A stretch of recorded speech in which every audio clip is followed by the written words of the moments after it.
What? Are we live? What the? You freaking kidding me? Guys, the season's over. Go home. The season is meaningless. Everything's not. Oh, that's right.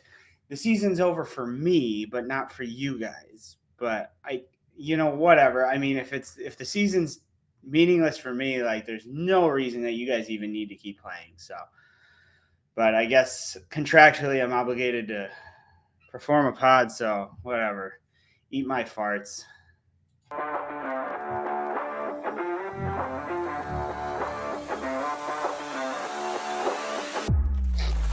That stuff.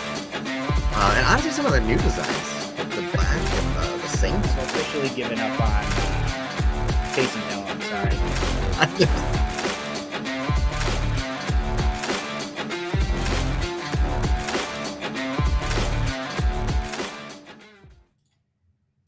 Welcome to the Chuck and Dave pod. And I'm Dave. Oh. What? Where's Chuck? Oh. Sorry, guys. I guess we're going to have to do a sub today.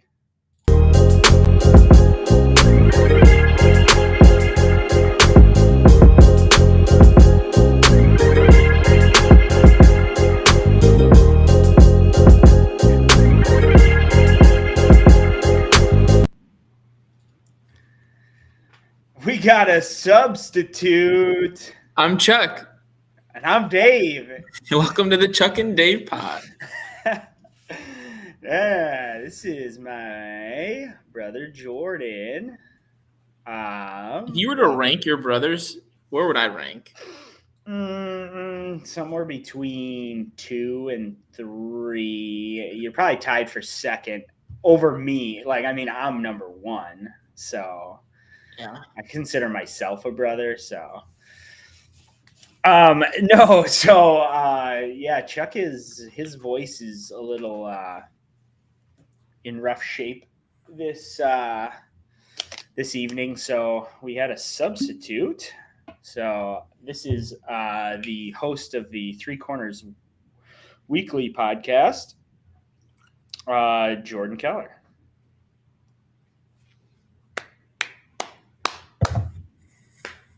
How's it going, Jordan? Good. How are you? It's been rough. I've had better seasons. I've had worse. Have you had seasons? You're always in the bottom 2. For the last 3 years. But next year is your year. No, because last year I was in. You sound like a Bears fan. I was in the third to last. Well, I mean, I got a Bears plethora of draft picks, so you never know. You might have 2 first rounders. If Eckler starts to play. I mean, that's the hope. So, but yeah, it's been a rough season. Could have done better.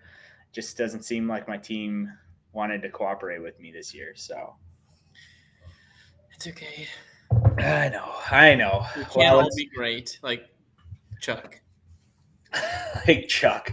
Can't all be great like Chuck. And if you see, Chuck is in the comments, and so is Josh. So yeah, I was really hoping that since Chuck lost his voice, he wouldn't be able to text either. But unfortunately, the cold hasn't migrated to his fingers. Yeah. And yeah, because then we could have talked about Chuck, and he couldn't, back himself up, say anything. Yeah, it's true. Well, let's get into this week. Or this past week, I should say, recapping some of this one dreadful outing, and it takes a special dedication to be as good as Polecats Nation. I like it. What was it? It was week 12. Yeah, we're on week 12. So we will start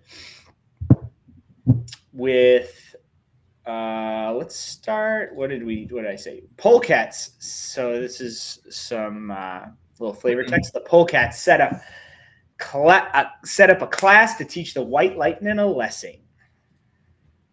It's okay. So yeah, the Polecats squeaked out a win. It's close. It's pretty close. You know what helped him, honestly? Overtime. I mean, to be honest, we shouldn't even allow overtime as a stat. Yeah, Josh, just nix the over. If it's in overtime, it doesn't count. Yeah. You actually didn't really leave much on your bench. I mean, no. Rashad White. Yeah, I wouldn't have won even if I put Rashad White in there. So. I mean, Eckler has struggled. Yeah, the last 2 weeks he had, what do you have, like 7 points? Yeah, ESPN doesn't allow overtime. That is true. 7.3. I don't know why Josh is saying stop, but okay. I don't know what stop means, but Eckler, ever since the trade, Eckler went 6.2 and then 7.3. Sorry, Jordan. He's got some good matchups. Denver twice. I think he just has some jet lag from, transferring from Kara's team or your team, all the way to my team. That's about 600 miles. Yeah. It's tough to just jump right in. Well, it's hard to gel with a new team. So I got my playbook is very complex. Yeah, so he's got to learn some of the counts and the misses old dad. Misses his old daddy. Yeah, forever my pleasure, baby. Yeah, this was a tough one. I mean, I think you're coming in late, Josh. I'm assuming you're trying to be like stop because we were making fun of Alex's whole like overtime mumbo jumbo that he tried to force feed us like 6 weeks ago.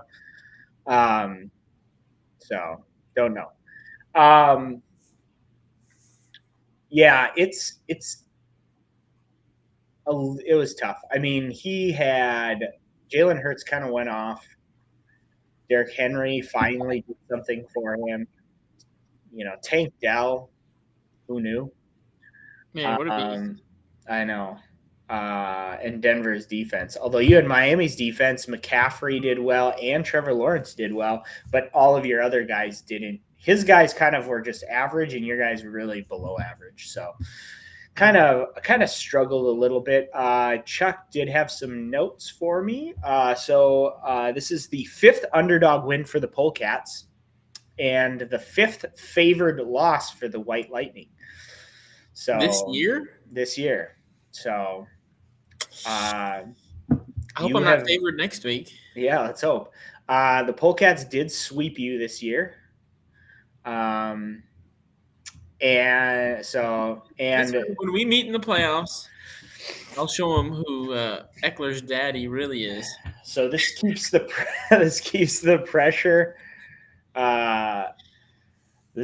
the pressure on the 1 seed because now he's still tied with that 1 seed, and you unfortunately are now basically going to either end up 5th or 6th place.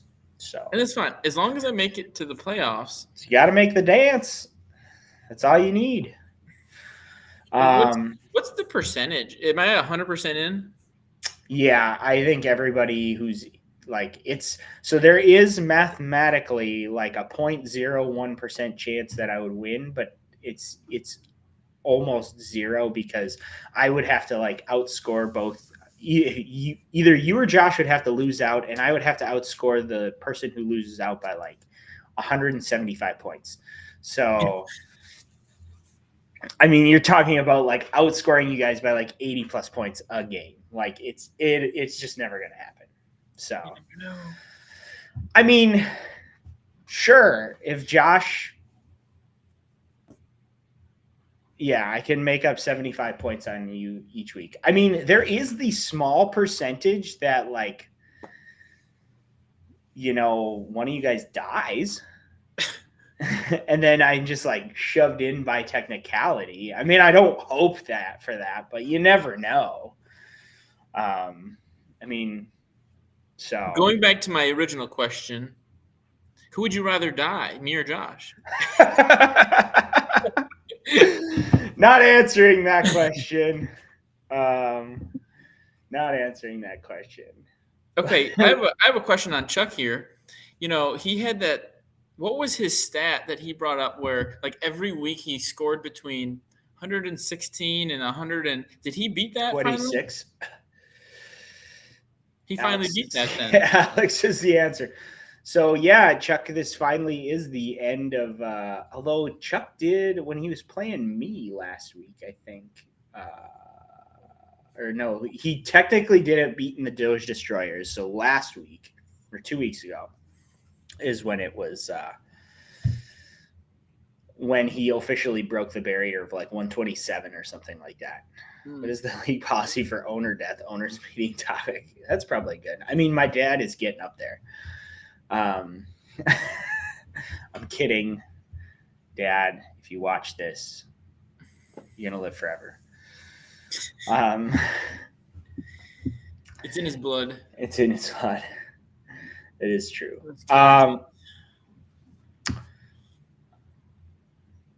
Coming out at the end. But yeah, so that's kind of what we have for that matchup. It was a tough one, but yeah. Let's do the next one. The Bulldogs run savage on the Jackals. So and he actually scored more than 100 points. He did score more than 100 points. Unfortunately, unfortunately, the New London Bulldogs put up a scorcher, getting close to the top score. Not quite. Yeah, I mean, Kyron Williams really helped him there. Tony Pollard helped Dallas defense. He still is banking on the Dallas defense. So, yeah. Whoa! This is actually kind of crazy. I'm doing some math. Go for it. If Josh played everyone on his roster against Dad, it's really close, but I think he might have won by like 1 point. Really? So if you would have played Cook and Bijan plus instead of not Ferguson. No, not instead. I'm saying Josh's whole roster, his bench included, against Dad's starting 6 or whatever. It's 153. Nah, he'd still lose. He would still lose by like. No, I got 157.09. He won by 3 points or 2 points. Oh yeah, you're right. You're right. He did squeak out a win. So I'd say Dad hammered him pretty good. Yeah. Unfortunately, Josh, there just really wasn't anything you guys could do. No. So, and it comes with a horrible news of Jonathan Taylor going down, probably for the rest. What did he do? Something with his thumb. He's having surgery. Oh, just put a big cast on. You're fine. Yeah, running back with a big club. Yeah, that's that's going to hurt for him. Although Bijan, now he has a spot for Bijan, but Bijan really hasn't been doing anything for him, especially because he's been on the bench. Hey, Alex joined. I saw that. 1 second. I have to stare at him. You're my enemy. 2 to 3 weeks. Well, Josh, you could be eliminated from the playoffs in 2 to 3 weeks, so that could be problematic. We'll see. Josh, let's be real. You making the playoffs is like the Washington Commanders probably making the playoffs too. Like somebody just has to. Just sympathy, like, yay, we feel bad for you. We extended the playoffs. They're doing me. Bijan Mustard. I don't know why that's funny. All right, so I got some Chuck notes here. The Bulldogs set the second highest score of the year Sleep on me all you want. I'd rather sleep on a bed, but So the Bulldogs set the second highest score of the year. I don't know what the first highest score. I'm assuming it's that Sam score with 157. Chuck can probably chime in there. Stafford at QB, if he would have set Stafford at his QB instead of Lamar, he would have set the highest mark, obviously. The Jackals settle for the 5 or 6 seed. And Chuck is loving this new playoff format. So, and then the Jackals are loving the new playoff format because he is actually in the playoffs this year. And the Jackals have alternated to over 100 and under 100 for the past 7 weeks. Whoa! So next week, Josh, you're not scoring 100 points. Sorry, that's just the rules. Who does he play? Please. We'll get to that. We'll get to that. So that's Chuck's notes for this week. Yeah, it's really nothing you could have done, Josh. You were gonna lose. It's similar to me. Couldn't have done anything. Still gonna lose. But yeah, next one is. Hey, before you go to the next one, Dave. Sure. What are you drinking? Drinking some Basil Hayden's. Ooh. So I've got a new sponsor. You've got a new sponsor? Yeah. And it's one of my favorite thing in the world. 2 women. Anybody like 2 women? I love 2 women. I like 2 women. Thanks, New Glarus. Yeah. We got When Basil Hayden Sr. began distilling his smooth bourbon here in 1796, Kentucky was but 4 years old and George Washington was president. So there you go. Sponsor segment. The 2 women I love most, my wife and my girlfriend. Who's that? I can't football. Say. Lauren's listening. You know, polyamory is getting popular now. It's good that you jump on that bandwagon. Anyways, the next one is unfortunately mine, which put the nail in the literal coffin. I am going to crawl into the coffin after the stream. You know, Chuck really loves that peanut gallery. He really loves just making smart comments. The destroyers coast over the hapless pleasures. Yep, pretty much. I as well. You know what? If I would have combined my bench and my full roster, I would have beaten Alex. That's comforting. You pretty much underperformed pretty significantly there, Dave. I did. I mean, that's just my team in general. So yeah, nobody scored over 16.7 points. So I couldn't get a single person. Now, if I would have put in Ramondre Stevenson, could have changed my fates a little bit more. If I would have played Jacoby Myers, it could have changed my fates a little bit more, possibly. But really, I had no chance. How come you're not playing Stevenson? Wasn't he one of your higher draft picks this year? Yeah, but he hasn't done anything in weeks. He's been so hot and cold that I just was like, has James Conner been doing anything? He was. I guess until Kyler Murray came back. No, he hasn't done anything in weeks. Yeah, it's because week 3 he scored 18.7 points. Yes, he hasn't scored more than 8 points since then. I don't know what to tell you, Jordan. Are you tanking? No. Do I hear that you're putting in James Conner so you can purposely get the first round draft pick next year? That's exactly what it is. Don't tell Josh.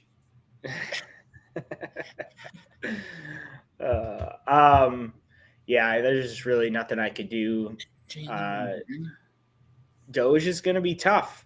Playoff Doge I wanted to trade Connor for a fourth. I did want to trade Connor for a fourth. I would have vetoed it, Charlie. Because Connor's definitely worth a first rounder. Yeah, for sure. I think it's legal to drink beer on YouTube. Why wouldn't it be? We'll see if we get shut down. It's O'Doul's. It's O'Doul's. I think you're thinking of Twitch where you can't have drink alcohol, but this is fine. Hey, yeah. Todd's on. Yeah, he joined. I guess the Star Trek episode tonight wasn't that good.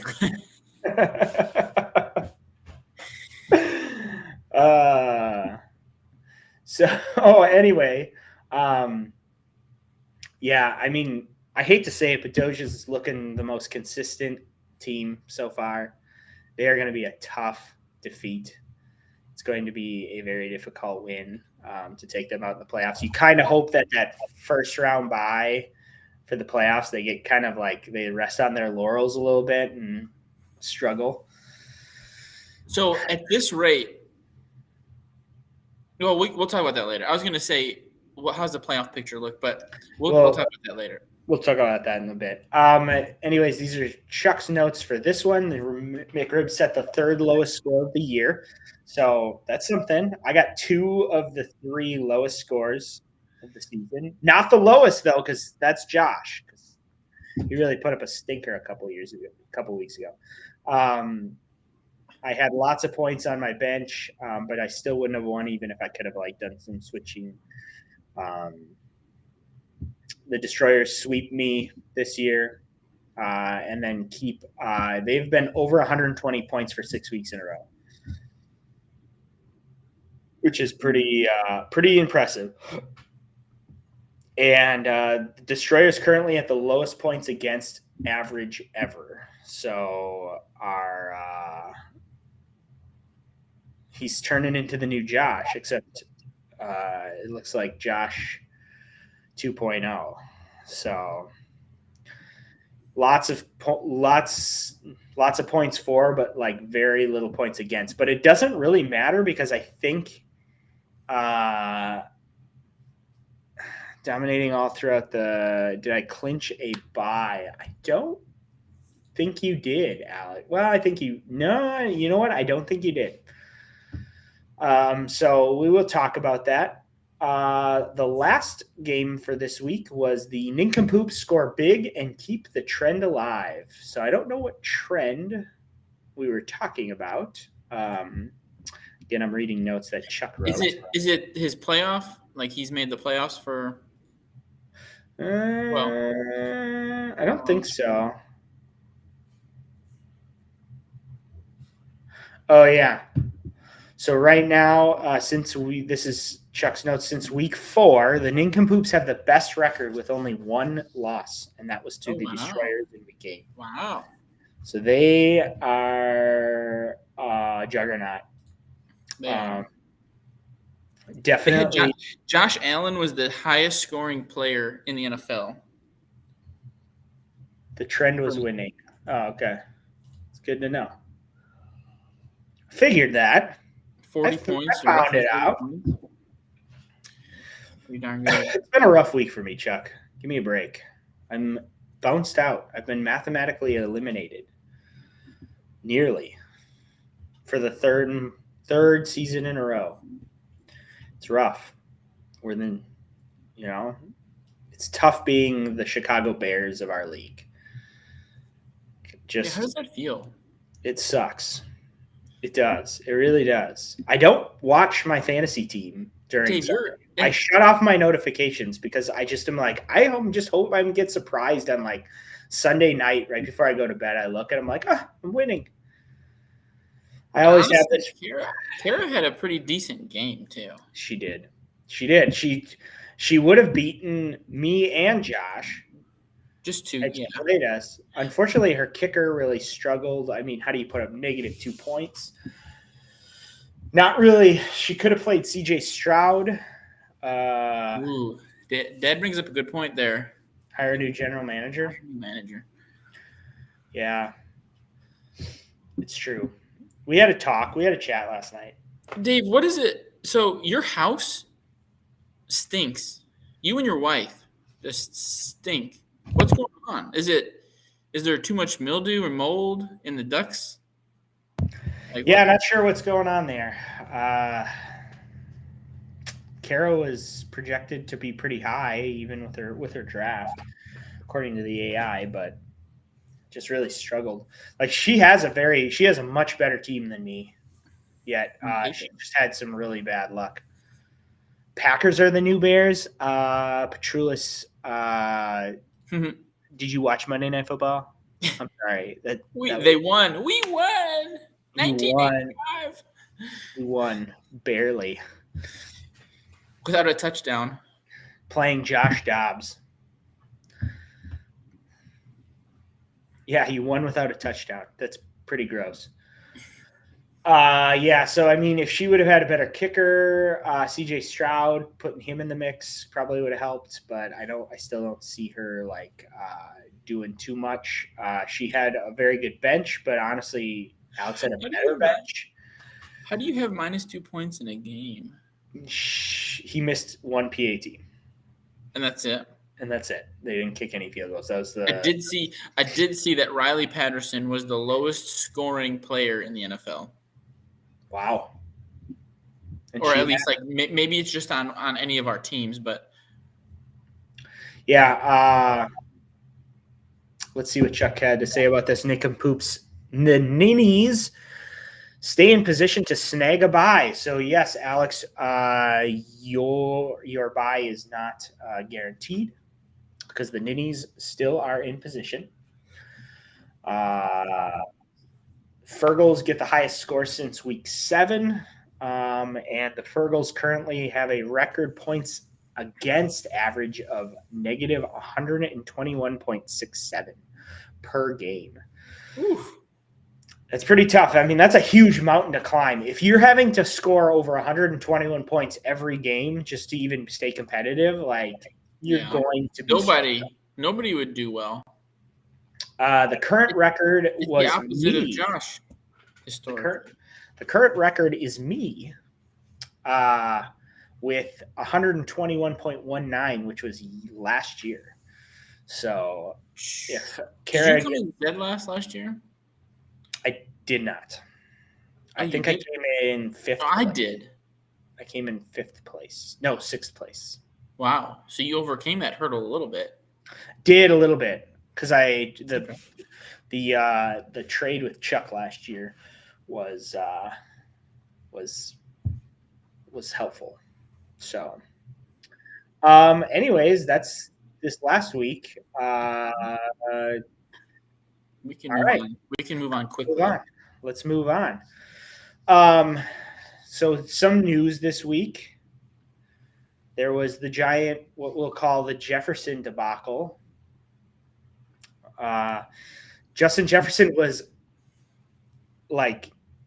unthinkably dropped by the Ninnies for no reason. Not even put on IR. Was his IR full? No, he has nobody on IR. So Chuck has the true story of what happened because he talked to Sam. But all I know is that he didn't realize what he was doing. He dropped him because he was on IR, and apparently didn't realize he was possibly going to return.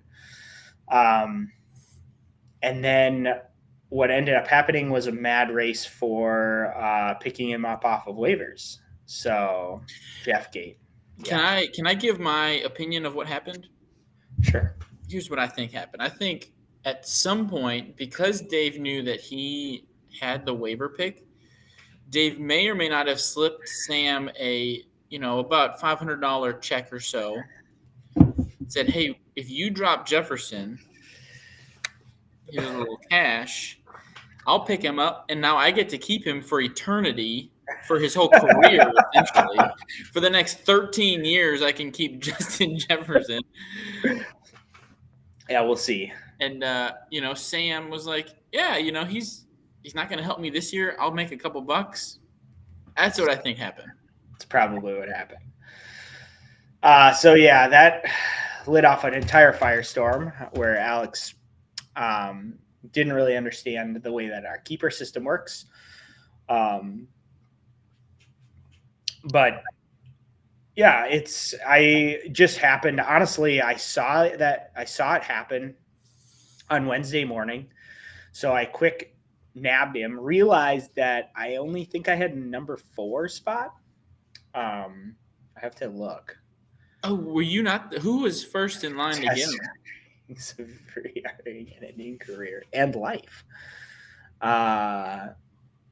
Yeah, so if I look at the waiver offers here, so what happened was I had priority 4, and it looks like Chuck tried to pick him up as well with a priority 7. So obviously, who would have had priority 1? Oh, don't know. Doge picked up Brock Purdy. They had priority 2, which would have dropped them to 8. I had 5. So then I tried to get him. You could have gotten him. I just didn't see it. I've turned off some notifications, unfortunately. Well, see, I didn't really get a notification that he dropped off. I just wanted to see I saw that there were a bunch of transactions because on my phone there's a bunch of transactions.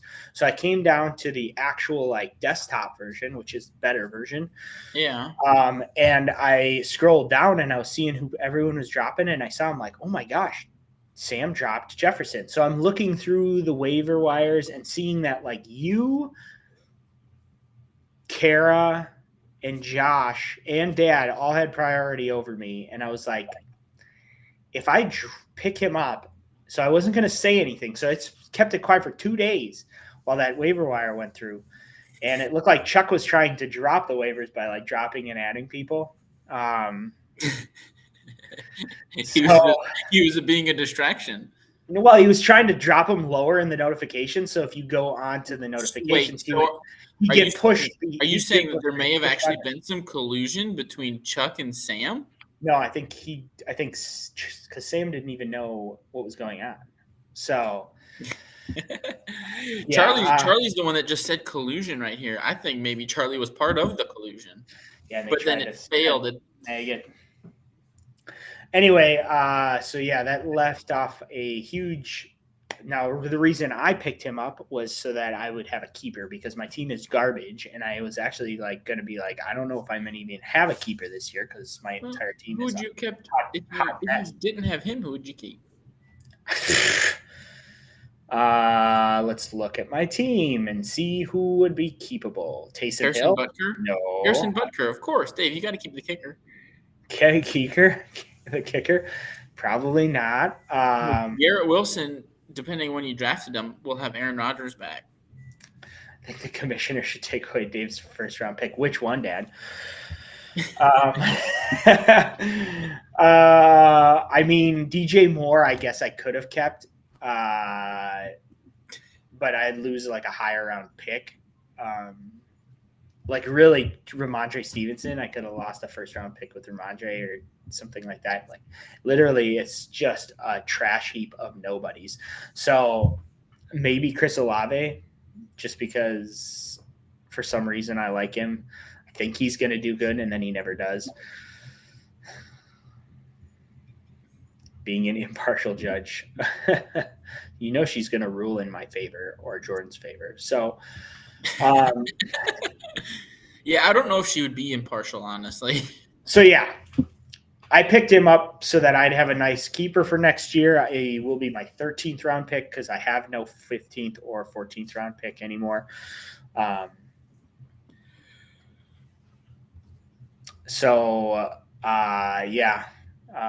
And then Alex was challenging kind of the rules of our keeper league.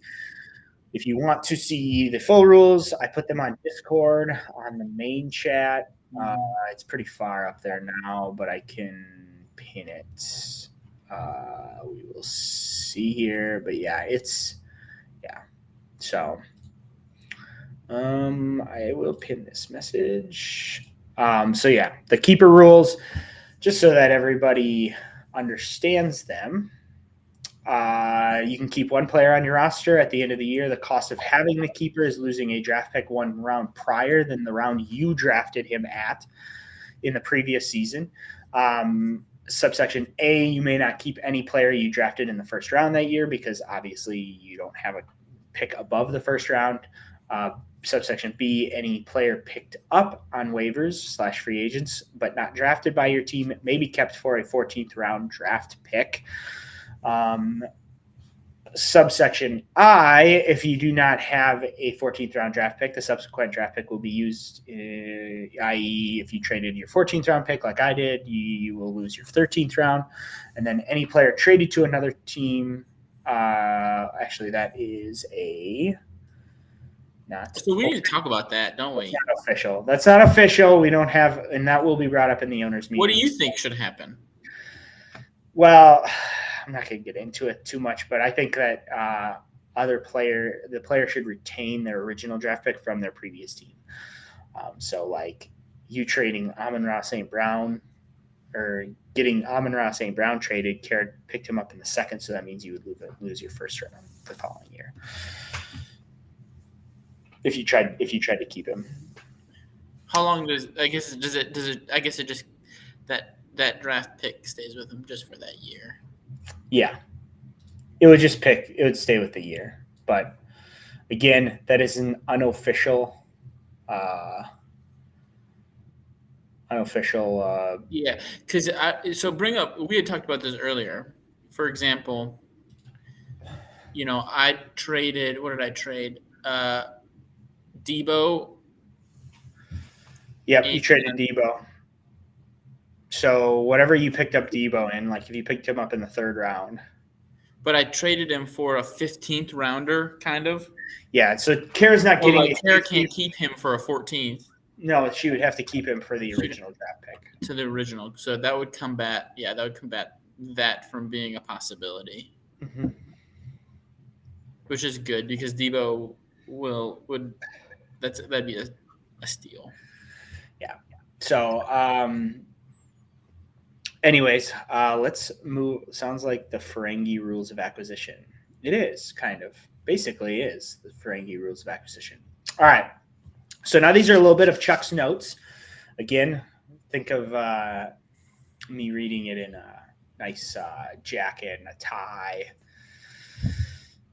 and in Chuck's voice. But yeah, this is the playoff seeding picture. And some just some little tidbits and stuff. So the largest score over projection. So the largest scoring over projection right now is the Nincompoops with 46.5 points he scored over his projection. That happened in week 4. The largest score under their projection were the Jackals at negative 35.2. What week was it? That's week 9. That was Josh's super low scoring game. And then the closest projection were the Destroyers, where they had negative 0.07. That was week 6. Wow. So teams ranked by games over versus games under. So where they would be if they would have actually scored what they were. The Polecats are number 1 at 10-2, Bulldogs at 9-3, Destroyers at 8-4. There is a tie with the White Lightning and the Nincompoops at 7-5, Jackals at 6-6, Fergals at 4-8, and I'm pretty much the same at 3-9. So really, like, the league is pretty close to in that exact order. That's not far off. Well, I mean, the Destroyers are first, so they've definitely scored they've definitely overachieved the most in the best way. The Bulldogs have underachieved a little bit, and then Kara would have done a lot better. I would have said exactly the same because I stink. So the teams ranked by their score over projection: Destroyers at +130, Bulldogs at +110, Polecats at 75, Nincompoops at 53, White Lightning at 9. You're 9 points over projection right now. Jackals at -19, Fergals at -25, and me at whopping -67 points under projection. 67 points under projection. So I guess because I'm the closest to hitting projection. Yeah, right now you are basically like just slightly above what your projections would be. So that's not good though. Like I'd rather be way above. But as far as the playoffs, All right, let's look at the playoffs currently. So there are 4 teams that have officially clinched according to Yahoo. Doge, Poning, Polecats, the Ninnies, and the Bulldogs have all clinched, which means they cannot technically.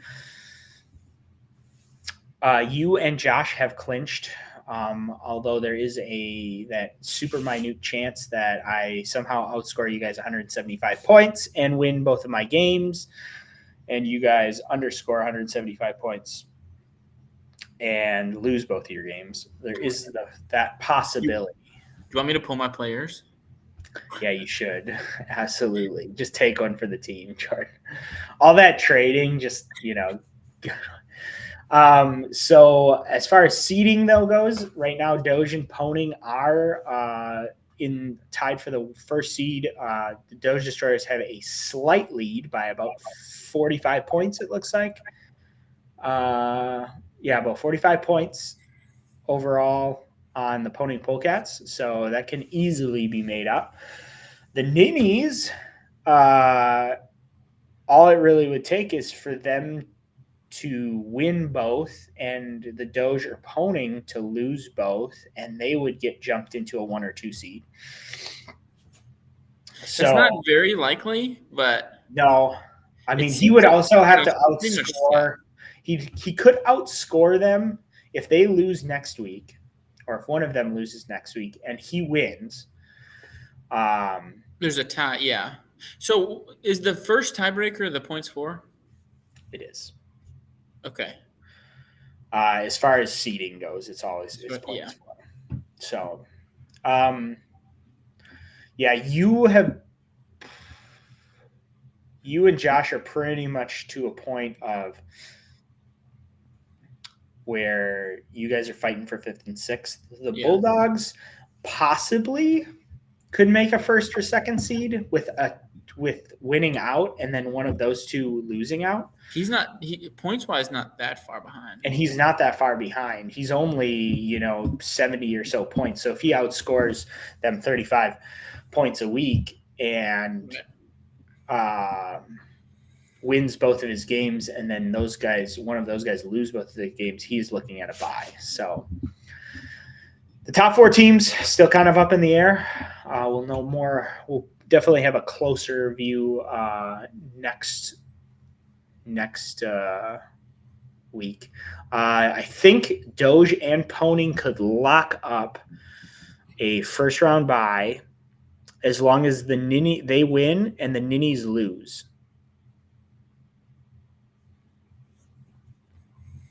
I mean, Charlie's probably right. I mean, very likely nothing's going to change between the first 2. You never know. You never know, Chuck. You never know. I mean, yeah, it's looking pretty grim for me. You guys have you and Chuck right now have a very close projection right now, so that'll be an interesting game to watch. You could play a little spoiler. Anyway, that is, and then there is some. So if the going back to my question a while ago, if the playoffs started today, it would be Josh versus Sam, right? And me versus the Bulldogs? Yes. Okay. So you would play the Bulldogs, Sam would play Josh, and then depending on who won and seeded, the lowest seed would play the Doge, and the highest seed would play the Poning Polecats. So cool. I'm kind of excited for this 6-person playoff. This is going to be kind of weird because that's going to definitely. I'm sure Chuck is already brooding over the fact that if the stats, at least for points for and points against, are going to be very skewed for the Doge Destroyers and Poning Polecats because they're basically going to miss a game. But their players will still score points. But do they count on that? I mean, are you going to put in a roster? You could set your roster still, I imagine. I guess. I mean, that's definitely a consolation. They just don't. And the win-loss column doesn't change. But Sure, both Bulldogs and nincompoops would rather play Jackals than the White Lightning. Yes, that is probably very true. Sorry, Josh. Your team is more beatable. Anyway, I think the next segment is called the Jordan Gripe session because he apparently had some. He wanted to rant a little bit about some of the things that have happened in the last couple weeks. Yeah, I didn't have much about it. We don't need to talk about the trade too much, but although I disagree, and I would like to see.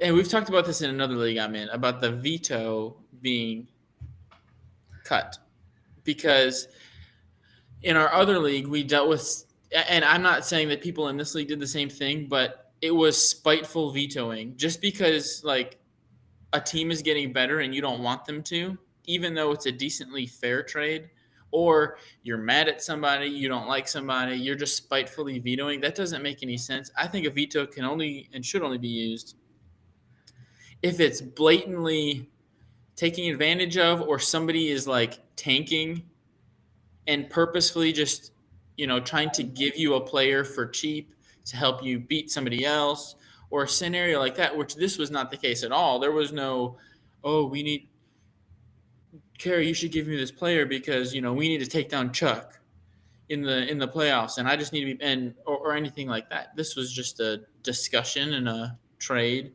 And it was fairly close because obviously if you guys were not okay with a fourth rounder, but a second rounder was adequate, that's not that far off.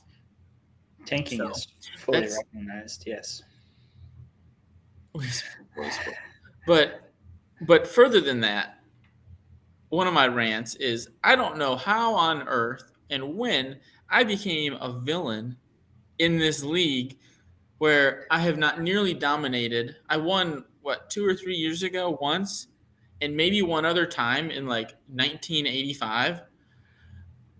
And all of a sudden, me and Chuck's game is close, and everybody in the league, Josh and Alex, are like, oh, I'm for sure cheering for Chuck, who, mind you, is literally almost in the championship every year. So you guys, it's like if it was the Commanders versus Tom Brady, who would you cheer for? And Josh and Alex and Chuck are being like, I'm cheering for Tom Brady because he's the best, No, everybody wants the underdog to win. And I know you guys, I guess this trade made people think that I have this super team, but obviously you can tell maybe that Eckler trade wasn't even worth it. But my vent is like, when did I become a villain in this league where everybody's cheering against me? And all I did was trade. It just doesn't make any sense. You became the villain because you got carried into that. Alex is new to the league, and like this, in a sense, this is my first impression. Like me and Alex going on a date, and the first thing he sees is me stabbing him in the back with Kara. So like I get Alex has a little bit of beef, but like Josh, come on, Charlie wins like every other year, and is in the championship like. 2 out of every 3, and yet you're like, I'm gonna cheer for Charlie. I really want Chuck to win this one. That doesn't make any sense. It makes no sense. Yes. Hey, we're just letting some honesty flow, Chuck. Good. No, we can't be bashing honesty. And I want to hear Josh's side. Yeah, hasn't really chimed in a while. What's he cheering for Chuck for? Yeah, I do agree with the veto option. I do. Why can't we? Yeah, he's a heel, Dad. Jordan's the heel of the league. I've only won once since 2016. That is true, but that's true, but he's always in the top. You have been in the playoffs quite a bit, Chuck. Like, I will be honest in saying that, like, it seems like you haven't really missed out on the playoffs. whereas Jordan's been on the bottom for a long time. So, Like, when's Chuck been? Has Chuck ever come in last in the league? you know what? I don't know. That's a good. Has That's Sam good. ever come in last in the league? Yes, that was right after his last win. He came in. Because I went. He Well, came no, in remember very I went. last. I came in first, and in the next league I came in dead last. Oh yeah, that's right. Josh has never won. I know. There's a commissioner curse, Josh. I don't think Yahoo lets commissioners win. That's what I've heard. It's true. It's true. You have to click that. You have to hit that sign the button Oh, before you start the league. Charlie got 8th place in 2020. That was a COVID year. It wasn't COVID. It doesn't count. Doesn't count. Yeah. So he had to miss time. He got COVID. He wasn't able to coach his team up like he normally should. I do agree with the veto rule changing. I am scared to give emergency power to the chancellor. No, because you never know if he's ever going to give it back. Josh leads with Josh leads. All of a sudden, we allow him to veto, and he's just going to be like, "This has been consolidated into the new empire." Just giving Josh a little bit more power is usually a bad thing. So, this is Andrea, and Charlie remembers too many useless facts. He just rattled that off so quick.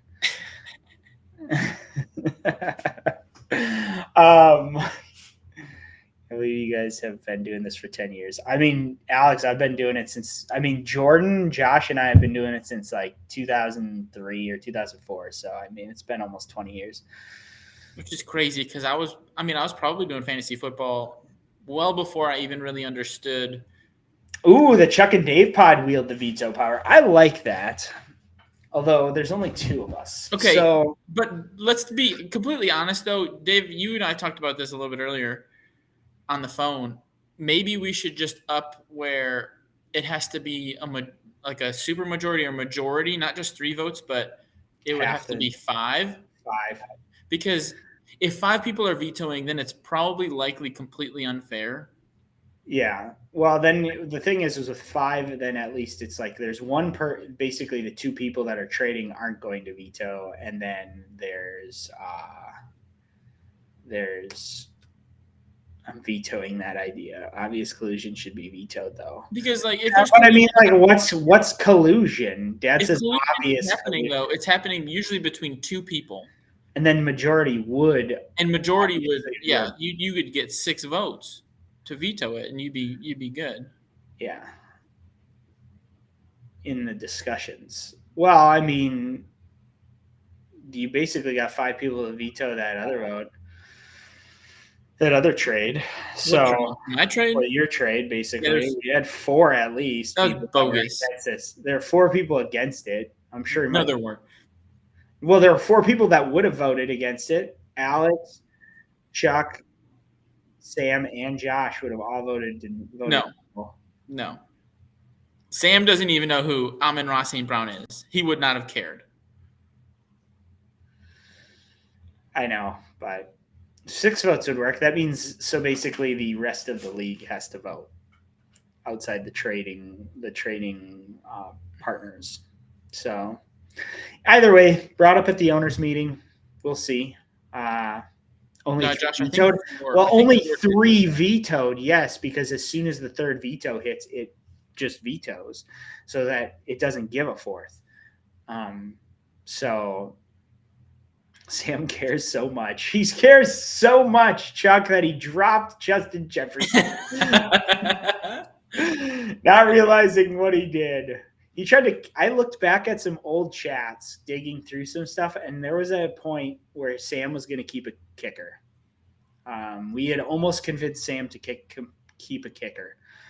That is how much Sam cares. I think that was back in like 2020. So it was close. There were some people convincing him that he should keep his kicker. Anyways, we've been rattling on for far too long, and we still have yet to do picks. And next week, we'll still win the championship this year. Yeah, he probably will. Sam just has that luck of, I don't know what it is. He's an incomplete can you say? He is the He's nincompoop. non-stoppable. Well, all right. So the non-stoppable ninnies. Let's look at the matchups and pull up some picks. Let me just quick go over the picks. Jordan, you have not done pick'ems in a long time. So just so everybody is aware, the record right now, Chuck, you and Josh are tied at 28 wins.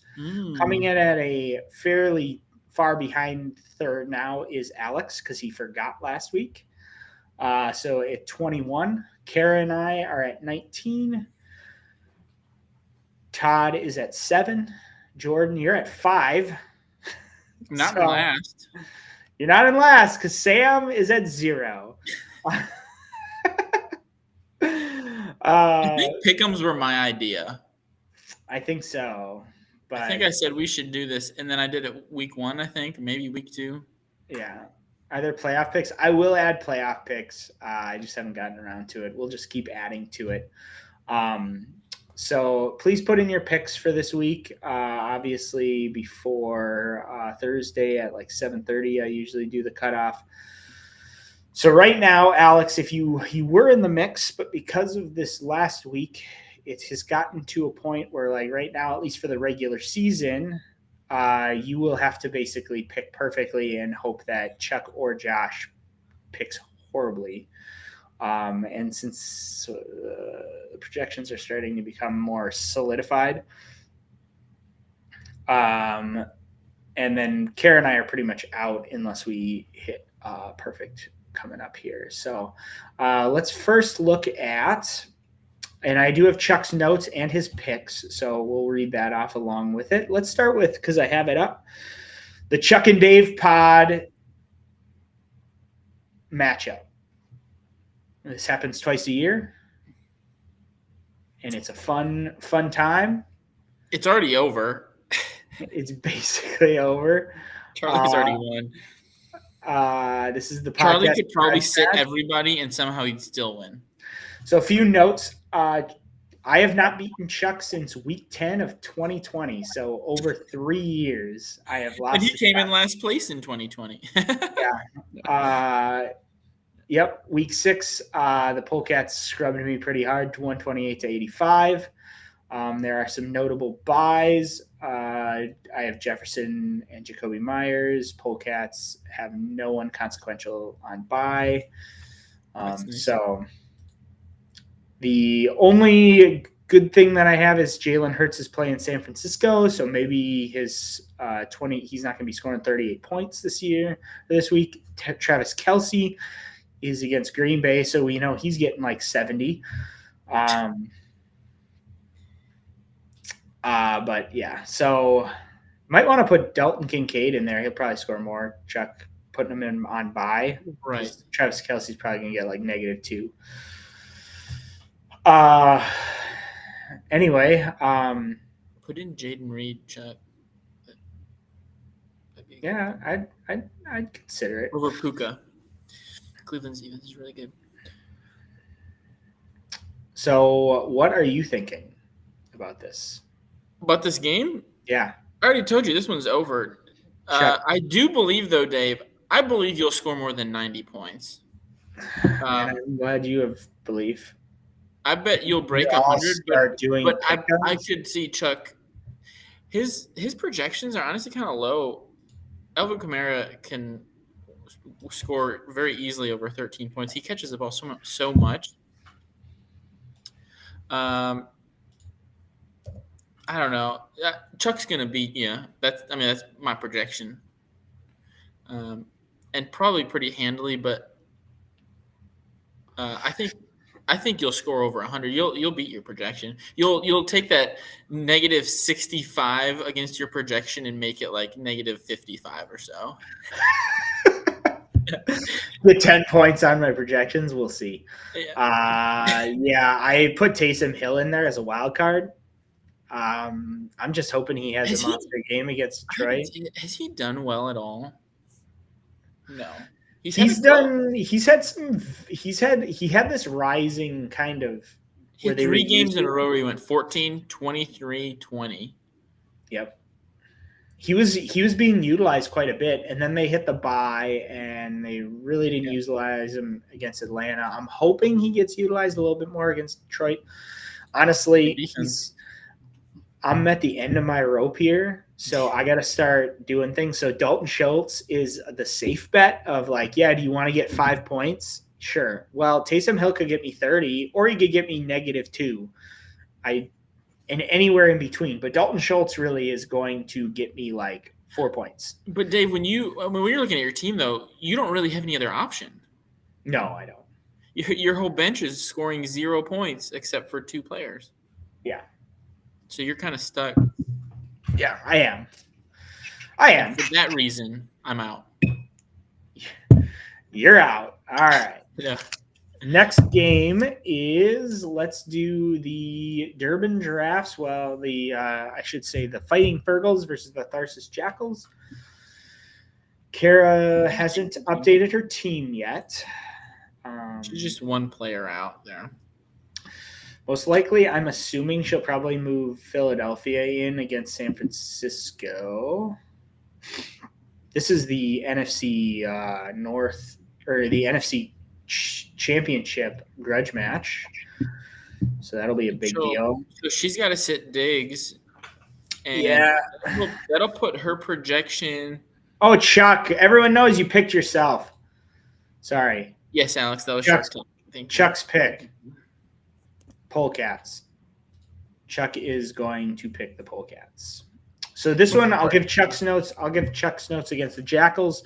So this happened in week 6. The Jackals beat the Fergles 140-126. Notable buys. Jackals, they are out without Cook, and the Fergles are going to be without Stephon Diggs.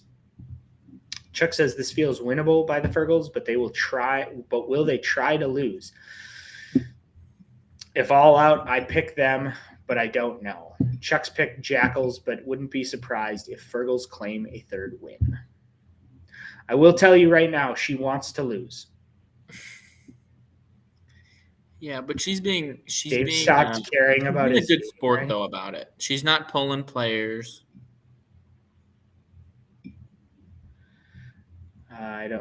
Yeah, she's definitely not pulling players, but she has told me that she doesn't want to win.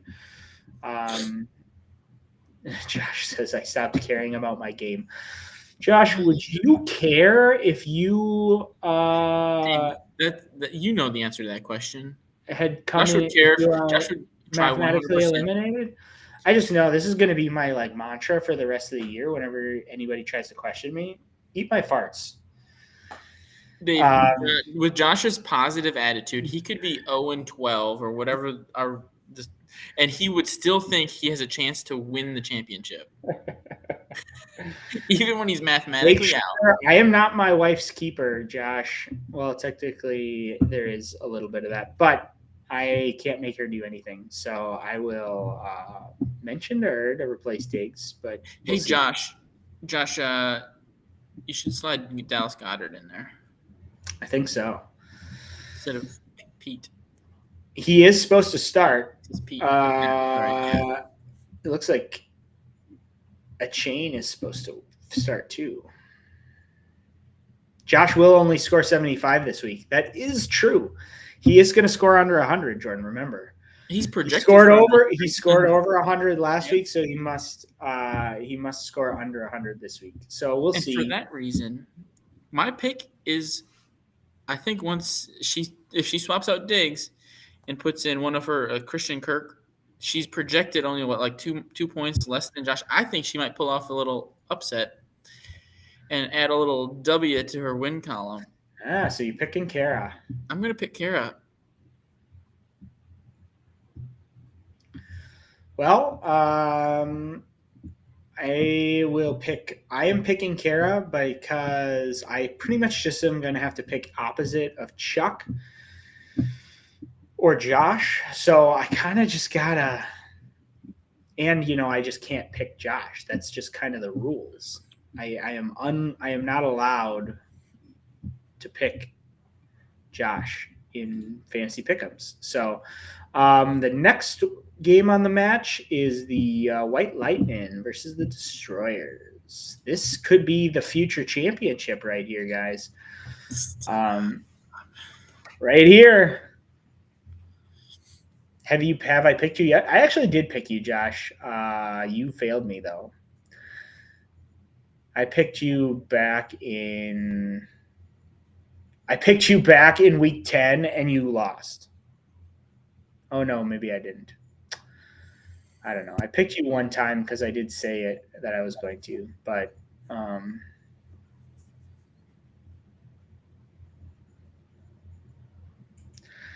no. Anyway, so this one is got the closest projection so far. The Doge whooped up on you in week 6, Jordan. So this is to save a little bit of face. Not get swept. I wouldn't even care if he beat me, honestly. So buys, you have Edwards and Adams. Doge, he has Barkley, Flowers, Fields, and Tucker, which is going to be pretty tough to overcome. Surprisingly, with all these buys, he was going to play Dak Prescott anyway, I'm sure. Dak's been fire. Yeah. Should be close projection. Chuck says he wants both teams to lose. That would be a tie. And Chuck's pick is the White Lightning, but Jordan. Woo, thanks, Chucky. You need to put White in, according to him. I do? Yes. What would be? Yeah. That's tough. Probably over Joe Mixon. Joe Mixon's been kind of having a down couple games. Well, just last game, I guess. I don't know. The thing about keeping Joe Mixon in is because Joe Burrow's out, they're going to rely probably more heavily on their run game, but it's also tough because if you get down quick, because Joe Burrow's not in, then all you do is throw the ball. But Rachaad White's playing Carolina. He is playing Carolina, and he's been playing pretty well for the last, he's been over 10 since week 7. So, I got him on waivers, I believe, or I picked him up. Not sure. He might be worth a keep. He's been rock solid. Mixon had a 60-point game last year. Yeah, I had Mixon, and he did have a 60-point That's right. That's nuts. Josh hasn't even scored 60 points yet this season. So, anyways, right now it's 50-50 chance right now. Could go either way according to Yahoo. I'm assuming you're picking yourself. Yeah, I'll pick myself. But again, the doggy destroyers, as I like to call them, they're tough. Every week he's scoring tons of points. He does. I mean, and when you just look at his team on paper, CeeDee Lamb, Taysom Hill, or Tyreek Hill, sorry. Those are two of the best receivers in the league. ETN is having a crazy year. Laporta, they just keep feeding him. I think he just picked up Zach Moss, didn't he? Yeah. Which, I mean, Zach Moss, they're going to be okay. He's so up and down. The thing is Zach Moss had these crazy games where he scores 20 points, and then he'll have a game where he scores. And this was even during the Jonathan Taylor out. Zach Moss. I had Zach Moss, and he'd score 17 points, and then he'd score 0.2. Yeah, it was brutal. I think one of the downsides of his team so far this week is going to be Kansas City. I see a little J-Love spinning the ball all over that defense, That's true. They're going to have -5 points. Kansas City is a dangerous one to put in because they can be. They're iffy. But yeah, we know Taylor's having thumb surgery now, Alex. We understand that. But the problem is Zach Taylor was up and down even when Jonathan Taylor was out with his major injury. Yeah. He was so I had him. He was on my team. Well, he'd scored 16 points and then he scored 3.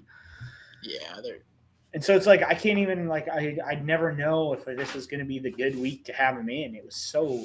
He's going to be the workhorse, but that doesn't mean he's going to score a ton. It could, though. I mean, Tennessee's having a down year, kind of, but they always play them tough. That's a division rival, isn't it? Yeah. So it's probably just going to be low scoring. I pick me. All right. I had to pick. So I had to pick against you, not because I actually think you're going to lose, but because I just need to make up some points. So I don't know. This is honestly could go either way. Alex has the more consistent team. Oh yeah, for sure. His team is more consistent. I have a hard time picking against Alex. Maybe he was inconsistent because he was on Dave's team. That is true. Alex's team seems to bring out the consistency in everybody. So anyway, going last matchup for the night is the unstoppable Ninnies versus the New London Bulldogs. Oh, he needs to replace his players. Yeah, the Ninnies are severely depleted this week. Josh Allen's going to hurt. Josh Jacobs is going to hurt a lot. Carlson, it is what it is. So he'll probably put David Montgomery in. I'm assuming he's fine. He'll probably he always does well. He has to pick up He's got Geno Smith, but man, Josh Allen's way better. That's going to hurt his. You're going to make Dad cry, Dave. I don't understand what that means. I'm assuming that's something with the up and down nature of Zach Moss, maybe? Inconsistencies? Not sure. I'm trying to read these as fast as they came out. It literally came out 30 seconds ago. I just don't know what you're not typing fast enough, Josh. Why don't you marry him? Okay, Chuck. So he'll probably put Geno Smith in, but against Dallas, I mean, you're talking about probably Geno Smith scoring 8 points. Yeah, not much. So he would be best to pick up a different quarterback. We'll see. No, your reasons for picking. Well, I got to pick against. I have to make it up. If I pick everything with you guys, I gain no ground, because if they're all wrong, we all lose together. If you win, we all win together. It kind of sucks. It makes mathematical sense to pick against you. I'm about to make Todd cry. I know Sam has won a bunch. I think he's due for a loss. I think Sam is due for a loss. And I could see a low-scoring game just because – and it's not his fault, but he's just got too many players. His studs are on His other studs are playing the San Francisco 49ers, who have been notoriously stingy. Drake London playing the Jets, that's going to be tough. I mean, all of his – He's got a tough game ahead. I totally agree, and I will probably be picking Todd as well. Chuck does have some notes for this game of the week. This is Chuck's game of the week. This is a potential playing for first or second. The Ninnies played back. The Ninnies and the Bulldogs played back in week 6, where they squeaked out a win, 94-92. Notable buys are Hawkinson, Jackson, Addison for the Bulldogs, and Baltimore defense, although he doesn't play Baltimore unless and Ninnies is Carlson, Jacobs, and Allen, which are very big. This is a big bye week. Should be low scoring, probably sub 100 for both. Will be exciting to see who Sam's picks up. Who knows? I wouldn't be surprised if he doesn't pick up anybody. He doesn't really. And then Dad did pick up Love to cover his spot where Lamar Jackson was, and Chuck did ask the $1 million question that he's very frustrated with: is why did Todd roll with Love over Howell?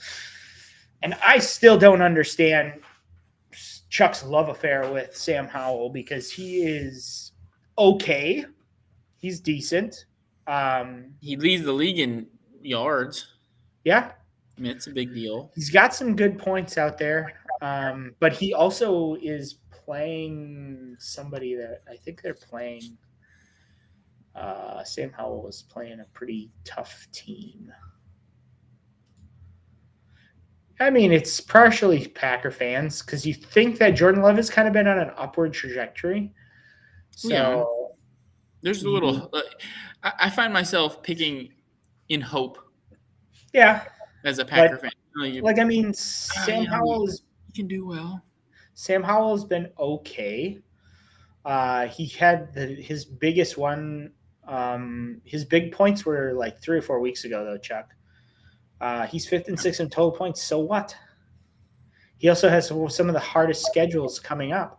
And I know that he's not going to play it. I do agree with my dad in saying Howell is very unpredictable. Play in Miami. If they get behind quickly, Howell could become very bad very fast.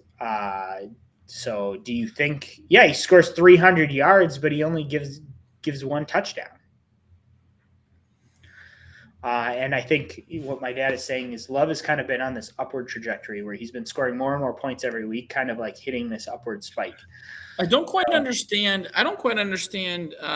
They're only projecting Jordan Love 13.01 points. Yeah, it's because he's a rookie or he's a new one. He's only scored less than that once this year. Yeah. He's scored more than that every single game except week 5. Probably because of Kansas City is Kansas one City's of their... defense like good. I don't know. He'll score more than that for sure. I don't know. I think you'll see him score a lot more just because it's at home against Kansas City. I think the Packers' offense has been doubt. Well, I think it's a possibility, but it's definitely the offense in general has been trending upwards. So I think what you're going to see is a lot more. Kansas City defense, Alex. Kansas City defense isn't that good. Like, yes, they're 25th against. They give up the 8th fewest points, but they also have a really weak passing defense. They have a good pass rush, but the Packers have also been getting better in their pass defense or their pass protection.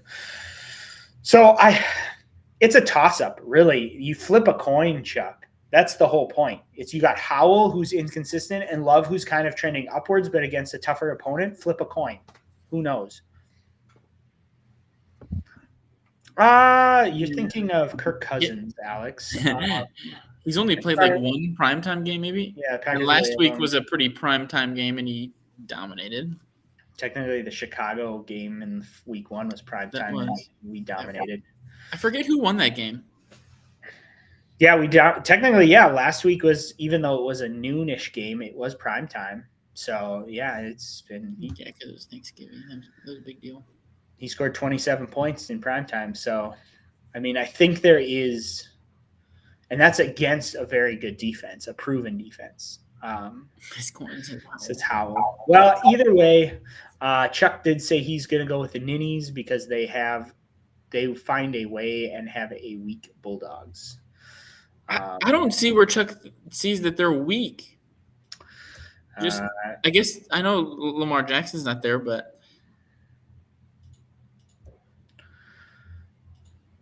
I don't know that, but this, as you had said, and Chuck said, the game of the week. These teams are both vying for a possible second, or likely not a first round bye or first seed, but because if they lose, I'm sure they're out, right? If whatever team loses, probably has no chance at a bye. No, non-stoppable nincompoops could still get a bye if they lose and score high enough. Oh, okay.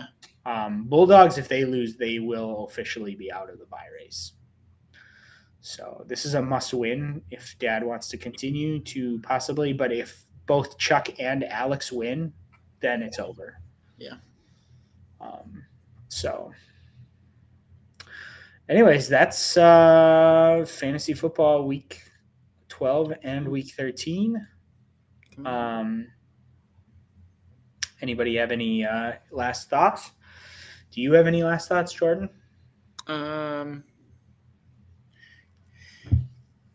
Go White Lightning. And I'm just gonna make my last pitch. I am not the villain, folks. He is the number 6 seed Green Bay Packers in 2010. You know what? I do think I could run the table. That's 2016, I think, actually. Yeah. So they did not win that Super Bowl, but they ran. They did run the table and made the playoffs and got to the – did they get to the NFC Championship game? I think so. Probably, and I bet in that NFC Championship game, any money that Aaron Rodgers threw for about 110 yards, 2 picks, and played awful. Well, Jordan, just know that you either die a hero or you live long enough to see yourself become the villain.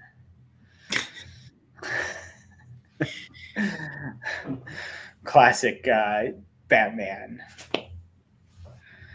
I see a strong 4th place finish this year and a solid 8th next. I'm assuming he's talking about me for you.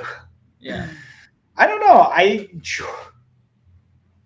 Man, Chuck really thinks highly. I know Chuck is all the stats rattling around in his brain, but there's some things that I don't see eye to eye on him with, and that's. Chuck hates trades. Chuck hates trades. No, I mean, truly, if you look at the history of this year, it's hashtag Alex hates trades. Alex has vetoed every single trade or threatened to veto every single trade this year. There's been 4 trades, and he's threatened to veto every single one of them. Mainly, and for exactly what you were kind of complaining about, not because the trades are unfair, but just because he doesn't want them to happen. They aren't hit with him, so it's just spite vetoes. So, that's